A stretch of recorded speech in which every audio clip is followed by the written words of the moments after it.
ವೀಕ್ಷಕರೇ, welcome back to another video. ಸದ್ಯ ಈಗ ಬಿಗ್ ಬಾಸ್ ಸೀಸನ್ 12 ಹವಾ ಶುರುವಾಗಿದೆ. ಇನ್ನೇನು ಬಿಗ್ ಬಾಸ್ ಸ್ಟಾರ್ಟ್ ಆಗೋಕ್ಕೂ ಕೂಡ ಕ್ಷಣಗಣನೆ ಆರಂಭ ಆಗಿದೆ.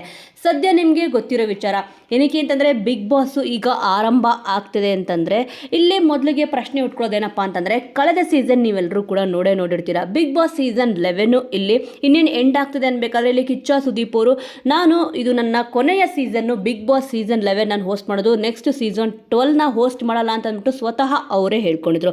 ಸದ್ಯ ಈಗ ಒಂದು ವಾರದಿಂದ ನೀವು ನೋಡ್ತಿದ್ದೀರಾ, ಬಿಗ್ ಬಾಸ್ ಸೀಸನ್ 12ನ ಇಲ್ಲಿ ಕಿಚ್ಚ ಸುದೀಪ್ ಅವರೇ ಹೋಸ್ಟ್ ಮಾಡ್ತಾರೆ. ಇಲ್ಲಿ ಕಲರ್ಸ್ ಕನ್ನಡ ವಾಹಿನಿಯವರು ಅವ್ರ ಮನವೊಲಿಸಿದ್ದಾರೆ ಅಂತಂದ್ಬಿಟ್ಟು ಹೇಳ್ತಿದ್ದಾರೆ. ಮತ್ತು ಇಲ್ಲಿ ಈ ಒಂದು ವಿಚಾರ ಒಂದು ಕಡೆ ಆದರೆ, ಸದ್ಯ ಈಗ ಕಿಚ್ಚ ಸುದೀಪ್ ಅವ್ರಿಗೆ ಇಲ್ಲಿ ಕಲರ್ಸ್ ಕನ್ನಡ ವಾಹಿನಿ ಎಷ್ಟು ಸಂಭಾವನೆ ಕೊಡ್ತಿದ್ದಾರೆ ಗೊತ್ತಾ? ನಿಜವಾಗ್ಲೂ ಕೂಡ ಈ ಒಂದು ವಿಚಾರ ಕೇಳಿದ್ರೆ ಶಾಕ್ ಆಗುತ್ತೆ. ಬನ್ನಿ ಇದ್ರ ಬಗ್ಗೆ ಸಂಪೂರ್ಣವಾದ ಡೀಟೇಲ್ಸ್ನ ವಿಡಿಯೋದಲ್ಲಿ ನೋಡೋಣ. ವಿಡಿಯೋ ನೋಡುವ ಮುಂಚೆ ನೀವೇನಾದರೂ ಇನ್ನೂ ನಮ್ಮ ಚಾನಲ್ನ ಸಬ್ಸ್ಕ್ರೈಬ್ ಮಾಡ್ಕೊಂಡಿಲ್ಲ ಅಂದರೆ ಈಗಲೇ ಸಬ್ಸ್ಕ್ರೈಬ್ ಮಾಡ್ಕೊಳ್ಳಿ.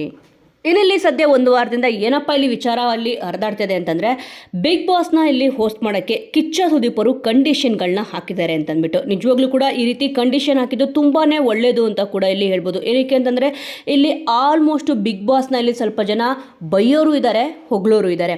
ಏನಕ್ಕಪ್ಪ ಬೈತಾರೆ ಅಂತಂದರೆ, ಆಲ್ಮೋಸ್ಟ್ ಇಲ್ಲಿ ಕಾಂಟ್ರವರ್ಸಿ ಮಾಡ್ಕೊಂಡಿರೋರನ್ನೇ ಇಲ್ಲಿ ಜಾಸ್ತಿ ಕರೆಸ್ತಾರೆ ಅನ್ನೋ ಆಪಾದನೆ ಇದೆ. ಮತ್ತು ಇಲ್ಲಿ ಬೇಡದಿರೋ ವಿಚಾರಗಳನ್ನ ಜಾಸ್ತಿ ಇಲ್ಲಿ ತೋರಿಸ್ತಾ ಇದ್ದಾರೆ ಅಂತ ಕೂಡ ಇಲ್ಲಿ ಬಿಗ್ ಬಾಸ್ ಬಗ್ಗೆ ಮಾತಾಡ್ಕೊಳ್ಳೋರು ಇದ್ದಾರೆ. ಆದರೆ ಎಷ್ಟೇ ಮಾತಾಡ್ಕೊಂಡ್ರು ಕೂಡ ಬಿಗ್ ಬಾಸ್ನ ಬೈದು ಕೂಡ ಇಲ್ಲಿ ಆ ಒಂದು ಶೋನ ನೋಡೋರು ಕೂಡ ಇದ್ದಾರೆ. ಕಿಚ್ಚ ಸುದೀಪ್ ಅವರು ಕಂಡೀಷನ್ಗಳು ಏನಪ್ಪ ಹಾಕಿದ್ದಾರೆ ಅಂತಂದ್ಬಿಟ್ಟು ನೋಡ್ಬಿಡೋಣ. ಮನೆ ಕಲರ್ಫುಲ್ ಆಗಿ ಆಗಿರಬೇಕು ಅಂತಂದ್ಬಿಟ್ಟು ಹೇಳಿದ್ದಾರೆ. ಖಂಡಿತವಾಗ್ಲೂ ಕಲರ್ಫುಲ್ ಆಗಿ ಮಾಡೇ ಮಾಡ್ತಾರೆ. ಯಾಕಂದರೆ ಪ್ರತಿ ಸೀಸನಲ್ಲೂ ಕೂಡ ಇಲ್ಲಿ ವಿಭಿನ್ನವಾದ ಒಂದು ಥೀಮ್ನ ಇಟ್ಕೊಂಬರ್ತಾರೆ. ಮತ್ತು ಈ ಸತಿ ಏನೊಂದು ಥೀಮ್ ಇಟ್ಕೊಂಬರ್ತಾರೆ ಅಂತಂದ್ಬಿಟ್ಟು ನೋಡಬೇಕು. ಮತ್ತು ಕನ್ನಡಕ್ಕೆ ಮೊದಲ ಆದ್ಯತೆ ನೀಡಬೇಕು. ಎಲ್ಲ ಕಂಡೀಷನ್ಗಳಿಗಿಂತ ಈ ಒಂದು ಕಂಡೀಷನ್ ತುಂಬಾ ಹಾಟ್ ಟಚ್ ಆಗುತ್ತೆ. ಏನಕ್ಕೆ ಅಂತಂದರೆ, ಈ ನಡುವೆ ನೀವು ಕೂಡ ನೋಡಿದಿರಾ, ಕನ್ನಡಕ್ಕೆ ಇಲ್ಲಿ ಅವಮಾನ ಮಾಡೋರೇ ಜಾಸ್ತಿ ಜನ ಆಗಿದ್ದಾರೆ. ಈಗೊಂದು ಕಾಂಟ್ರವರ್ಸಿ ಕೂಡ ಇಲ್ಲಿ ನೀವು ನೋಡಿರ್ತೀರಾ.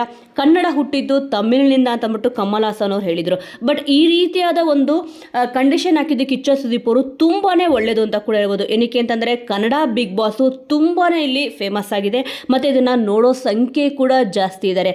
ಆಲ್ಮೋಸ್ಟು ಕನ್ನಡನ ನಾವೇ ಬೆಳೆಸಬೇಕು, ಉಳಿಸ್ಬೇಕು ಮತ್ತೆ ಮಾತಾಡಬೇಕು. ಅದಕ್ಕೋಸ್ಕರನೇ ಕಿಚ್ಚ ಸುದೀಪ್ ಅವರು ಈ ಒಂದು ಕಂಡೀಷನ್ ಹಾಕಿದ್ದು ತುಂಬಾನೇ ಖುಷಿ ಆಗುತ್ತೆ, ಹೆಮ್ಮೆ ಕೂಡ ಆಗುತ್ತೆ. ಏನಕ್ಕೆ ಅಂತಂದ್ರೆ, ಕನ್ನಡಕ್ಕೆ ಮೊದಲ ಆದ್ಯತೆ ನೀಡಬೇಕು ಅಂತಂದ್ಬಿಟ್ಟು ಹೇಳಿರೋದು ಸಖತ್ತು ಖುಷಿ ವಿಚಾರ. ಆಲ್ಮೋಸ್ಟ್ ಈ ನಡುವೆ ನೀವು ನೋಡಿರೋದು ಆಂಗ್ಲ ಪದಗಳನ್ನೇ ಇಲ್ಲಿ ಬಿಗ್ ಬಾಸ್ ಅಲ್ಲಿ ಸ್ಪರ್ಧಿಗಳು ಜಾಸ್ತಿ ಯೂಸ್ ಮಾಡ್ತಾ ಇದ್ರು. ಅಂದ್ರೆ ಇಂಗ್ಲಿಷ್ ಪದನೇ ಇಲ್ಲಿ ಜಾಸ್ತಿ ಮಾತಾಡ್ತಿದ್ರು. ಈ ಒಂದು ಕಾನ್ಸೆಪ್ಟ್ ತುಂಬಾನೇ ಚೆನ್ನಾಗಿರುತ್ತೆ. ಕಂಡೀಷನ್ ಕೂಡ ಇಲ್ಲಿ ತುಂಬಾನೇ ಚೆನ್ನಾಗಿರುತ್ತೆ. ಕನ್ನಡದ ಬಿಗ್ ಬಾಸ್ನಲ್ಲಿ ಕನ್ನಡವೇ ವೇದಘೋಷ ಆಗಬೇಕು. ನಿಜವಾಗ್ಲೂ ಕೂಡ ಇದು ಕೂಡ ಒಳ್ಳೆ ಕಂಡೀಷನ್ನೇ. ನಿಜವಾಗ್ಲೂ ಕೂಡ ಯಾರ್ಯಾರು ಕನ್ನಡಕ್ಕೆ ಅವಮಾನ ಮಾಡ್ತಿದ್ರೋ ಇದರಿಂದ ಅವರು ಕೂಡ ಪಾಠ ಕಲ್ತ್ಕೊಳಂಗೆ ಆಗುತ್ತೆ. ಆಲ್ಮೋಸ್ಟ್ ನಮ್ಮ ಕನ್ನಡ ಭಾಷೆನ ನಾವೇ ಬೆಳೆಸಬೇಕು, ಉಳಿಸ್ಬೇಕು ಅಂತಂದರೆ ಈ ರೀತಿಯಾದ ಒಂದು ಕಂಡೀಷನ್ಗಳನ್ನ ಕಿಚ್ಚ ಸುದೀಪ್ ಅವ್ರು ಹಾಕಿದ್ದು ತುಂಬಾ ಒಳ್ಳೆಯದು. ಆನಂತರ ಒಳ್ಳೆಯ ಲೀಗಲ್ ಟೀಮ್ ಇರಬೇಕು ಅಂತ ಹೇಳಿದ್ದಾರೆ. ಅದು ಕೂಡ ತುಂಬ ಮುಖ್ಯನೇ. ಏನಕ್ಕೆ ಅಂತಂದರೆ, ಒಂದು ಕಾರ್ಯಕ್ರಮ ತುಂಬ ಚೆನ್ನಾಗಿ ನಡ್ಕೊಂಬರ್ಬೇಕಂತಂದರೆ ಒಂದು ಲೀಗಲ್ ಟೀಮು ತುಂಬ ಚೆನ್ನಾಗಿದ್ರೆ ಮಾತ್ರನೇ ಆ ಒಂದು ಪ್ರೋಗ್ರಾಮು ಸಕ್ಸಸ್ ಆಗುತ್ತೆ. ಮತ್ತಿಲ್ಲಿ ಕೊನೆಯದಾಗಿ ವಿವಾದಾತ್ಮಕ ಸ್ಪರ್ಧಿಗಳನ್ನ ಆರಿಸಬಾರ್ದು ಅಂತಂದ್ಬಿಟ್ಟು ಹೇಳಿದ್ದಾರೆ. ಆಲ್ಮೋಸ್ಟ್ ಇಲ್ಲಿ ಪ್ರತಿ ಸತಿ ಕೂಡ ಬಿಗ್ ಬಾಸಲ್ಲಿ ಏನಾಗ್ತಿತ್ತು ಅಂತಂದರೆ, ಯಾರ್ಯಾರು ಕಾಂಟ್ರವರ್ಸಿ ಮಾಡ್ಕೊಂಡಿರ್ತಾರೆ ಅಂಥವ್ರನ್ನ ಇಲ್ಲಿ ತಗೊಂಬಂದ್ಬಿಟ್ಟು ಒಳಗಡೆ ಹಾಕ್ಬಿಡ್ತಿದ್ರು. ನೀವಿಲ್ಲಿ ಕಳೆದ ಸೀಸನ್ನ ಅಬ್ಸರ್ವ್ ಮಾಡಿದ್ರೆ ಗೊತ್ತಾಗುತ್ತೆ. ಚೈತ್ರಾ ಕುಂದಾಪುರ್ ಅವರು ಇಲ್ಲಿ ಬಿಗ್ ಬಾಸ್ ಮನೆಯಲ್ಲಿ ಇರಬೇಕಾದ್ರೆ ಕೋರ್ಟ್ಗೆ ಅಟೆಂಡ್ ಆಗಿದ್ರು. ಈ ರೀತಿ ಯಾಕಂತಂದ್ರೆ ಬಿಗ್ ಬಾಸ್ಗೆ ಹೋದ್ಮೇಲೆ ಕೆಲವೊಂದು ಕಂಡೀಷನ್ಗಳಿರುತ್ತೆ. ಇಲ್ಲಿ ಫೋನ್ ಯೂಸ್ ಮಾಡಬಾರ್ದು, ಮತ್ತೆ ಹೊರಗಡೆ ಪ್ರಪಂಚದ ಒಂದು ಸಂಪರ್ಕ ಇರಬಾರ್ದು ಅಂತಂದ್ಬಿಟ್ಟು ಮೊದಲು ಇಲ್ಲಿ ಆ ರೂಲ್ಸ್ಗಳನ್ನ ಅವರೇ ಫಾಲೋ ಮಾಡಬೇಕು ಬಿಗ್ ಬಾಸ್ ಟೀಮೇ. ಬಟ್ ಅವರೇ ಇಲ್ಲಿ ಆ ಒಂದು ರೂಲ್ಸ್ನ ಫಾಲೋ ಮಾಡಲಿಲ್ಲ ಅಂತಂದರೆ ಆ ರೂಲ್ಸ್ಗೆ ಬೆಲೆನೇ ಇರಲ್ಲ. ಸೊ ಈ ಎಲ್ಲ ಕಂಡೀಷನ್ ಕೂಡ ತುಂಬಾ ಒಳ್ಳೆ ಕಂಡೀಷನು. ಬಟ್ ಇದರ ಅಫಿಷಿಯಲ್ ಆಗಿ ಕಲರ್ಸ್ ಕನ್ನಡ ಆಗಲಿ ಅಥವಾ ಕಿಚ್ಚ ಸುದೀಪ್ ಅವರಾಗಲಿ ಇಲ್ಲ, ನಾನು ಈ ಥರ ಕಂಡೀಷನ್ ಹಾಕಿದ್ದೀನಿ ಅಂತಂದ್ಬಿಟ್ಟು ಕಿಚ್ಚ ಸುದೀಪ್ ಅವರು ಕೂಡ ಹೇಳಿಲ್ಲ. ಮತ್ತು ಇಲ್ಲಿ ಕಲರ್ಸ್ ಕನ್ನಡ ವಾಹಿನಿಯವರು ಕೂಡ ಹೇಳಿಲ್ಲ, ಕಿಚ್ಚ ಸುದೀಪ್ ಅವರು ಈ ರೀತಿ ಹೇಳಿದ್ದಾರೆ ನಮಗೆ ಅಂತಂದ್ಬಿಟ್ಟು. ಬಟ್ ಆದರೆ ಹೇಳಿದ್ದಾರೆ, ಅಂತೆ ಕಂತೆಗಳು ಓಡಾಡ್ತದೆ. ನಿಜವಾಗ್ಲೂ ಕೂಡ ಈ ರೀತಿ ಕಂಡೀಷನ್ಗಳು ಕಿಚ್ಚ ಸುದೀಪ್ ಅವರು ಹಾಕಿದ್ರೆ ತುಂಬಾ ಒಳ್ಳೆಯದಾಗುತ್ತೆ. ಮತ್ತೆ ಈ ಎಲ್ಲ ಕಂಡೀಷನ್ಗಳಿಗೆ ಇಲ್ಲಿ ಕಲರ್ಸ್ ಕನ್ನಡ ವಾಹಿನಿ ಓಕೆ ಕೂಡ ಅಂದಿದೆಯಂತೆ. ಈ ಒಂದು ವಿಚಾರ ಇಲ್ಲಿ ಎಲ್ರಿಗೂ ಕೂಡ ಗೊತ್ತಿದೆ. ಆದರೆ ಸದ್ಯ ಈಗ ಏನಪ್ಪ ಹೇಳ್ತಿದ್ದಾರೆ ಅಂತಂದರೆ, ಇನ್ನಿಲ್ಲಿ ಬಿಗ್ ಬಾಸ್ ಇಲ್ಲಿ ಸುಮಾರು ನೀವು ನೋಡಿದ್ದೀರಾ 3 ತಿಂಗಳು ನಡೆಸ್ತಿದ್ರು. ಫಸ್ಟು 99 ದಿವಸ ಜೀವಂತವಾಗಿದ್ದರೆ ಅವರಿಗೆ ₹1,000,000 ಅಂತಂದ್ಬಿಟ್ಟು ಇಲ್ಲಿ ಸಾಂಗು ಕೂಡ ಇತ್ತು, ತುಂಬಾ ಚೆನ್ನಾಗಿತ್ತು. ಆದರೆ ಈ ಸತಿ ಹಿಂದಿ ಬಿಗ್ ಬಾಸು ಇವಾಗ ಸ್ಟಾರ್ಟ್ ಆಗ್ತಿದೆ. ಈ ಮಂತ್ ಎಂಡು ಅಥವಾ ನೆಕ್ಸ್ಟ್ ಮಂತಲ್ಲಿ ಇಲ್ಲಿ ಸ್ಟಾರ್ಟ್ ಆಗೋ ಚಾನ್ಸಸ್ ಇದೆ. ಹಿಂದಿ ಬಿಗ್ ಬಾಸಲ್ಲಿ ಏನಪ್ಪ ಒಂದು ಪ್ರಯೋಗ ಮಾಡ್ತಿದೆ ಅಂದರೆ, ಸುಮಾರು 5ರಿಂದ 6 ತಿಂಗಳು ಇಲ್ಲಿ ಬಿಗ್ ಬಾಸ್ನ ನಡೆಸಬೇಕು ಅಂತಂದ್ಬಿಟ್ಟು ಅಂದ್ಕೊಂಡಿದ್ದಾರಂತೆ. ಇನ್ನಿಲ್ಲಿ ಸುಮಾರು 5ರಿಂದ 6 ತಿಂಗಳು ಅಂತಂದರೆ ತುಂಬಾ ದೊಡ್ಡದು ಒಂದು ಪ್ರಾಜೆಕ್ಟ್ ಆಗುತ್ತೆ. ಮತ್ತು ಇಲ್ಲಿ ತೆರೆಮರೆಯಲ್ಲಿ ಸಿದ್ಧತೆ ಕೂಡ ಕನ್ನಡಕ್ಕೆ ನಡೀತದೆ. ಮತ್ತು ಇಲ್ಲಿ ಹಿಂದಿ ಬಿಗ್ ಬಾಸಲ್ಲೂ ಕೂಡ ಸ್ಪರ್ಧಿಗಳು ಯಾರ್ಯಾರು ಬರಬಹುದು ಅನ್ನೋ ಲೆಕ್ಕಾಚಾರ ಇತ್ತು. ಅದು ಯಾರ್ಯಾರು ಬರ್ತಿದ್ದಾರೆ ಬರಬಹುದು ಅನ್ನೋ ಒಂದು ಲಿಸ್ಟ್ ಕೂಡ ಇಲ್ಲಿ ಔಟ್ ಆಗಿದೆ. ಇಲ್ಲಿ ಸಲ್ಮಾನ್ ಖಾನ್ ಅವ್ರಿಗೆ ಬಿಗ್ ಬಾಸ್ ನಡೆಸ್ಕೊಡೋಕ್ಕೆ ಸುಮಾರು ಅವ್ರಿಗೆ 350 ಕೋಟಿ ಇಲ್ಲಿ ಸಂಭಾವನೆ ಕೊಡ್ತಾ ಇದ್ದಾರಂತೆ. ಸಲ್ಮಾನ್ ಖಾನ್ಗೆ ಬಿಗ್ ಬಾಸ್ 18ಗೆ ಹತ್ತತ್ರ 350 ಕೋಟಿ ರೆಮ್ಯುನರೇಷನ್ ಸಿಕ್ಕಿದೆ ಅಂತ ರೂಮರ್ಸ್ ಇದೆ.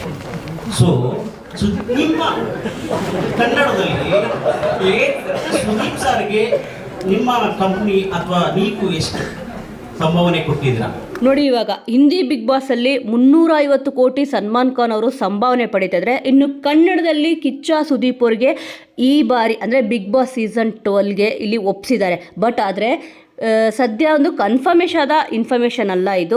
ಇಲ್ಲಿ 150 ಕೋಟಿ ಸಂಭಾವನೆನ ಪಡಿತಾ ಇದ್ದಾರಂತೆ ಕಿಚ್ಚ ಸುದೀಪ್ ಅವರು ಅಂತಂದ್ಬಿಟ್ಟು ಇಲ್ಲಿ ಹೇಳಲಾಗ್ತದೆ. ಅಂದರೆ ಕಿಚ್ಚ ಸುದೀಪ್ ಅವ್ರಿಗೆ 150 ಕೋಟಿ ಸಂಭಾವನೆ ಕೊಡೋಕ್ಕೆ ಇಲ್ಲಿ ಕಲರ್ಸ್ ಕನ್ನಡ ವಾಹಿನಿ ಒಪ್ಕೊಂಡಿದ್ದಾರಂತೆ. ಅಂತೆ ಕಂತೆಗಳು ಓಡಾಡ್ತಾ ಇದೆ. ಅಂದರೆ ಈಗ ಹಿಂದಿಯಲ್ಲಿ 350 ಕೋಟಿ ಸಂಭಾವನೆ ಇಲ್ಲಿ ಸಲ್ಮಾನ್ ಖಾನ್ ಅವರು ಪಡಿತಿದ್ರೆ, ಈಗ ಕಿಚ್ಚ ಸುದೀಪ್ ಅವ್ರಿಗೆ 150 ಕೋಟಿ ಇಲ್ಲಿ ಕೊಡ್ತಾ ಇದ್ದಾರಂತೆ ಅಂತಂದ್ಬಿಟ್ಟು ಹೇಳಲಾಗ್ತದೆ.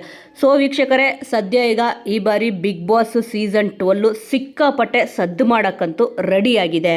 ಸೊ ವೀಕ್ಷಕರೇ, ಬಿಗ್ ಬಾಸ್ ಅಂದಿದ ತಕ್ಷಣವೇ ಇಲ್ಲಿ ಅದು ಶುರು ಆಗ್ತದೆ ಅಂತಂದರೆ ಒಂದಲ್ಲ ಒಂದು ವಿಚಾರಕ್ಕೆ ಸದ್ದು ಮಾಡ್ತಾನೆ ಇರುತ್ತೆ. ಈಗ ಫಸ್ಟು ಮೊದಲನೇ ಹೆಜ್ಜೆ ಏನಾಗಿದೆ ಅಂತಂದರೆ, ಈಗ ಕಿಚ್ಚ ಸುದೀಪ್ ಅವರು ಕಂಡೀಷನ್ ಹಾಕಿದ್ದಾರೆ, ಇಲ್ಲಿ ಕಲರ್ಸ್ ಕನ್ನಡದವರು ಒಪ್ಕೊಂಡಿದ್ದಾರೆ ಅಂತ ಅಂದ್ಬಿಟ್ಟು ಒಂದು ಸದ್ದಾದರೆ, ಈಗ ಇಲ್ಲಿ ಹೋಸ್ಟ್ ಮಾಡೋಕ್ಕೆ ಬಿಗ್ ಬಾಸ್ನ ಕಿಚ್ಚ ಸುದೀಪ್ ಅವರು 150 ಕೋಟಿ ಸಂಭಾವನೆ ಪಡೀತಾ ಇದ್ದಾರಂತೆ ಅನ್ನೋ ಸುದ್ದಿ ಹರಿದಾಡ್ತಿದೆ.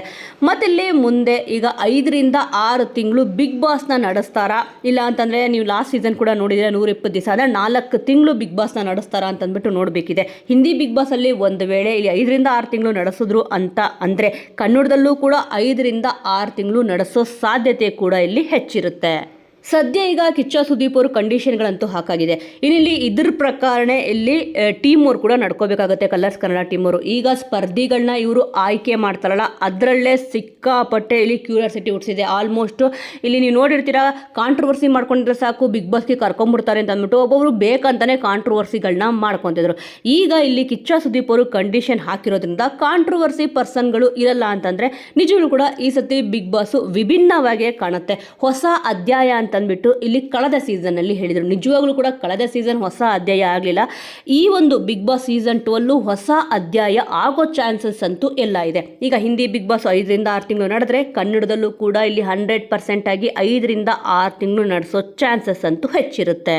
ಸೊ ವೀಕ್ಷಕರೇ, ಸದ್ಯ ಈಗ ಕಿಚ್ಚ ಸುದೀಪ್ ಅವರು ಈ ರೀತಿಯಾದ ಕಂಡೀಷನ್ಗಳನ್ನ ಹಾಕಿದಾರಂತೆ. ಮತ್ತು ಇಲ್ಲಿ ಅವರಿಗೆ 150 ಕೋಟಿ ಸಂಭಾವನೆ ಕೊಡ್ತಾ ಇದ್ದಾರಂತೆ.